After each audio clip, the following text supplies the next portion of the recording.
आमिर खान की एक मूवी है, एग्जांपल देता हूं मैं। आमिर खान की एक मूवी है, जब वो जेल में होता है, ठीक है, तो वो बता रहा होता है कि एक वर्ड के कई मीनिंग होते हैं, यानी एक्सप्रेशन बताता है कि क्या कहना चाह रहे हैं। जैसे उन्होंने एग्जांपल दिया था, अच्छा, अरे तो अच्छा, अच्छा, यानी एक्सप्रेशन आपको बताता है कि आप कहना क्या चाह रहे हैं। इंटेरोगेटिव बोल रहे हैं, पॉजिटिव बोल रहे हैं, या फिर नेगेटिव बोल रहे हैं, क्या कहना चाह रहे हैं। तो एक वर्ड के एक्सप्रेशन आपके, this is called body language, ठीक है। आपकी बॉडी के साथ साथ जब टर्म निकलते हैं तो किस तरह से मीनिंग बदल जाता है। तो ठीक है, तो मेरे कहने का मतलब है, क्या हो या ना हो, बस आपको फील होना चाहिए क्वेश्चन है, ठीक है। जब भी फील होगा तो कैसे क्वेश्चन करेंगे, मैं वही आपको बताने जा रहा हूं। जैसे यहाँ पे लिखा हुआ है, मैं मार्केट जा रहा हूं, ठीक है। अब मैंने क्या किया, मैंने इसको कर दिया, क्या मैं मार्केट,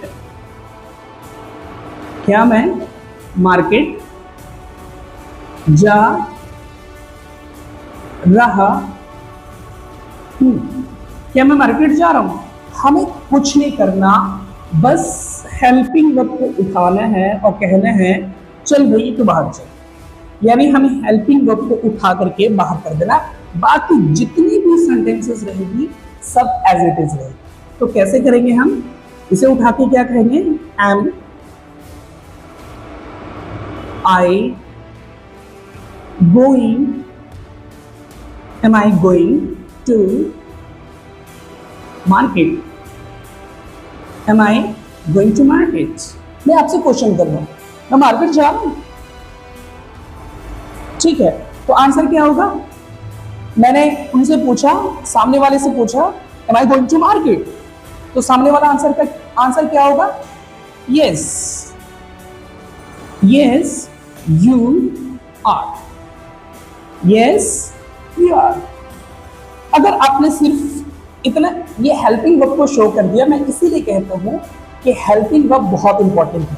आपको ये हेल्पिंग वर्ब शो करना पड़ेगा। आपने सिर्फ इतना भी कह दे, यस यू आर, तो सामने वाला है ना, तो यू के साथ क्या प्लस होता है, मैंने ऑलरेडी बता दिया है, यू के साथ क्या प्लस होता है, आर। तो मैंने क्या आंसर दिया, यस यू आर, मतलब हाँ भाई तुम जा रहे हो। नहीं नेगेटिव बोलना है तो नो यू आर नॉट।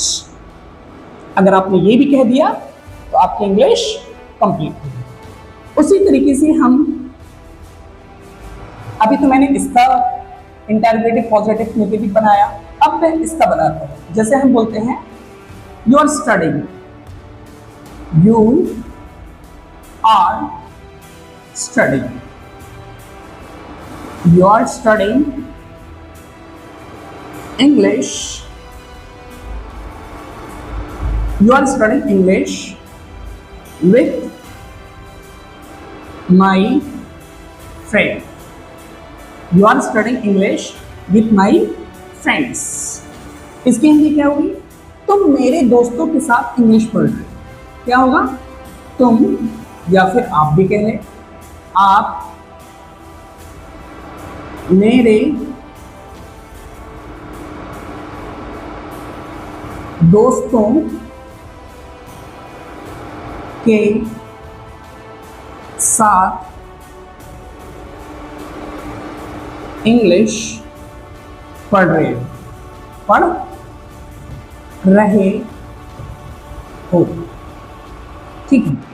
अब अगर हम, मुझे इसका इंटेरोगेटिव बनाना होगा तो क्या करेंगे, कुछ भी नहीं करना, जैसे सेंटेंसेस रखी हुई है बस उसे, बस जैसे सेंटेंसेस रखी हुई है सिर्फ एकदम सेम ऐसे ही रहने देना है और हेल्पिंग वर्ब को उठा के कहना है, चल भाई बाहर चल। ये तो इसका इंग्लिश हो गया, आई मीन इस इंग्लिश का ये हिंदी हो गया। लेकिन अब अगर हमें क्वेश्चन करना हुआ, क्या तुम, ये सारी हिंदी, बस मैंने क्या किया, इसमें क्या को प्लस कर दिया, सॉरी मैंने क्या किया, बस इसमें क्या को आगे प्लस कर दिया, ठीक है। तो जब भी आपको क्वेश्चन करना, और कई बार ऐसा भी होगा कि क्या वर्ड नहीं आएगा, हम एक्सप्रेशन से बताएंगे, तुम मार्केट जा रहे हो मेरे साथ, ठीक है, इस तरीके की भी आएगा। तो कुछ भी नहीं करना, बस ये हेल्पिंग वर्ब उठाना है और इसे उठा के बाहर कर देना है। क्या कहना है? Are you going to market? Market, are you going to market with me? Are you going to market with me? देखो मैंने कुछ किया? कुछ भी नहीं किया, बस क्या किया, हेल्पिंग वर्ब को उठा करके हमने बाहर कर दिया। अब इसका आंसर क्या करेंगे हम? अब जैसे सामने वाला मेरे से क्वेश्चन कर रहा है, are you going to market with me, तो मैं क्या कहूंगा? Yes I am. बस आप हेल्पिंग वर्ब को शो कर दो, आपका आंसर हो गया। कोई जरूरी नहीं कि भाई एकदम yes I am going to market with you बोलने की जरूरत है। अगर आपने इतना ही कह दिया आई एम, आपका आंसर हो गया।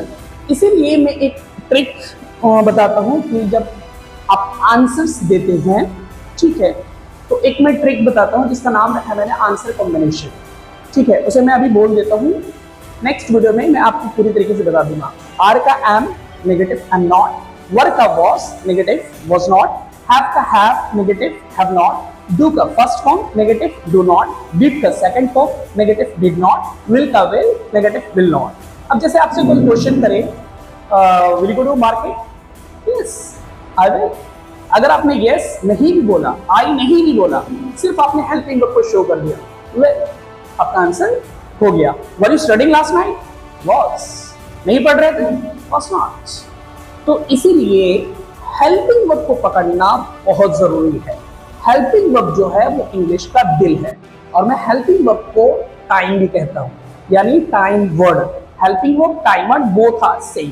तो टाइम आपको शो करना होगा। अगर कोई सामने क्वेश्चन, अगर कोई पास्ट में क्वेश्चन कर रहा है तो आपको पास्ट में ही आंसर देना होगा, ना कि प्रेजेंट में। ठीक है, जैसे मैंने कहा have you eaten your breakfast, आपने कहा हैव, मतलब मैंने खा लिया है, कोई जरूरी नहीं है यस आई हैव। लेकिन अगर आपने हैव को हटा दिया, आपने सिर्फ ये बोला आई टेकन ब्रेकफास्ट, तो आपकी इंग्लिश पूरी तरीके से खराब हो गई। ठीक है, तो इसीलिए ये आंसर कॉम्बिनेशन आप याद रखें, मैं नेक्स्ट वीडियो में बता दूंगा। ठीक है, आर का एम फिर से मैं बता देता हूं, आर का am negative am not, were का was negative was not, have का have negative have not, do का फर्स्ट फॉर्म। डू का फर्स्ट फॉर्म क्या है?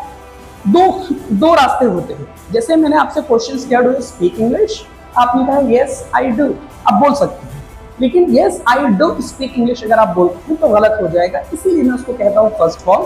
तो हर जगह आप आई डू तो नहीं कर सकते, तो इसलिए वहां पे आप बोलिए डू यू स्पीक इंग्लिश, तो yes I speak. Do you get up early in the morning? Yes I get up. Do you study English? Yes I study. इस तरीके से, इसलिए डू का first form negative do not. ठीक है, negative do not आपने बोल दिया फर्स्ट फॉर्म। अगर आपने नहीं बोला तो कोई प्रॉब्लम नहीं, इसलिए मैंने इस ट्रिक का नाम रखा है आंसर कॉम्बिनेशन। हेल्पिंग वर्ब का एच भी का आंसर कॉम्बिनेशन, या टाइमर का आंसर कॉम्बिनेशन क्या है?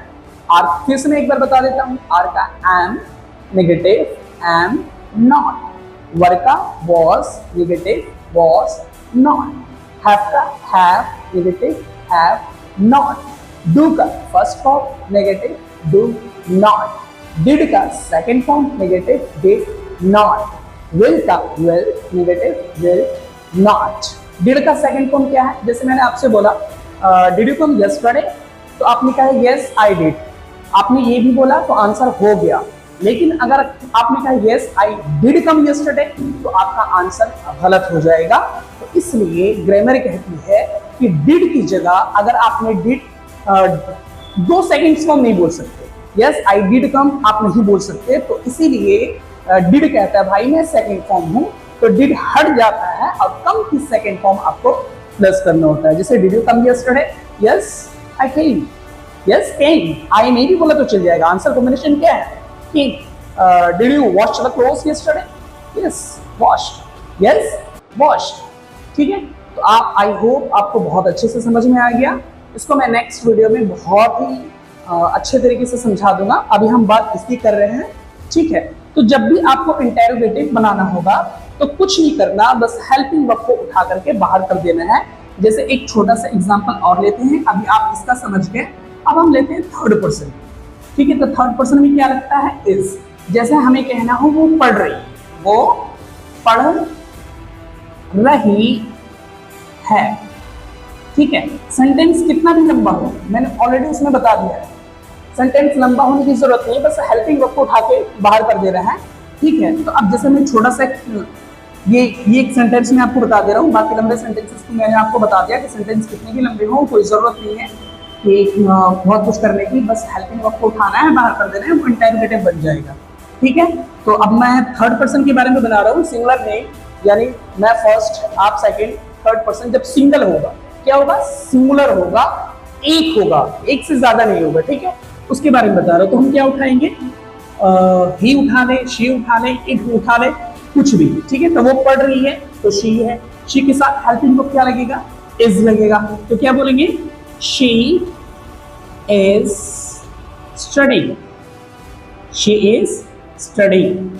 ठीक है, शी इज स्टडीइंग, आपका आंसर क्या होगा, कुछ नहीं, सॉरी, शी इज स्टडीइंग, वो पढ़ रही है। लेकिन आपके थाउट्स में आ जाए, पढ़ रही है, देखो हो भी सकता है कि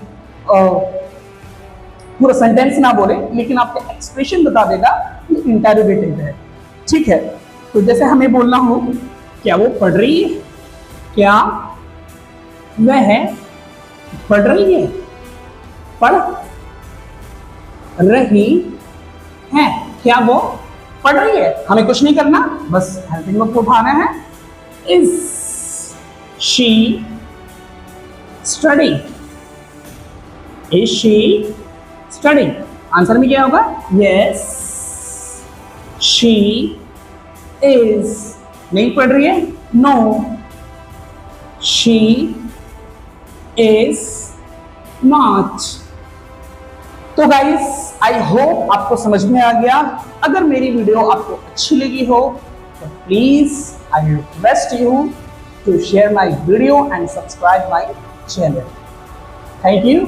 एंड आप थोड़ी देर के लिए मैं स्टॉप कर देता हूँ। ठीक है, आप लिख सकते हैं, स्क्रीनशॉट ले सकते हैं, कॉपी में नोट डाउन कर सकते हैं।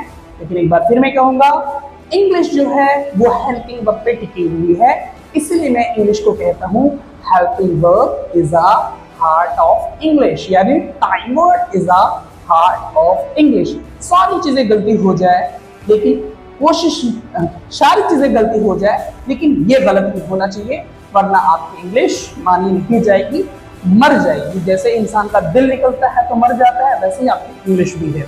अगर हेल्पिंग वर्ब को आपने हटा दिया, प्रीपोजिशन हटाया या कुछ भी हटाया तो चल जाएगा, लेकिन हेल्पिंग वर्ब आपको हटाना नहीं होगा, आपको टाइम शो करना ही होगा। पास्ट में बात हो रही है तो पास्ट का टाइम वर्ड शो करना पड़ेगा, और प्रेजेंट में बात हो रही है तो प्रेजेंट का टाइम वर्ड आपको शो करना पड़ेगा, शो करना ही पड़ेगा। ठीक है गाइस, तो और मैंने आपको कहा था कि ज़्यादा ग्रामर सीखने की ज़रूरत नहीं है, बस पंच आप पढ़ लें और आप इंग्लिश बहुत अच्छी बोल सकते हैं। यू स्टार्ट स्पीकिंग, क्योंकि इंग्लिश जो आती है वो प्रैक्टिस से आती है, practice makes a perfect man. बस पंच को सीखने के बाद present continuous, present indefinite, past continuous, past indefinite, present indefinite, ये 5 चीजें सीख करके आप इंग्लिश बोलना शुरू कर दें, then I challenge you, you will be able to speak English in front of the people. Thank you.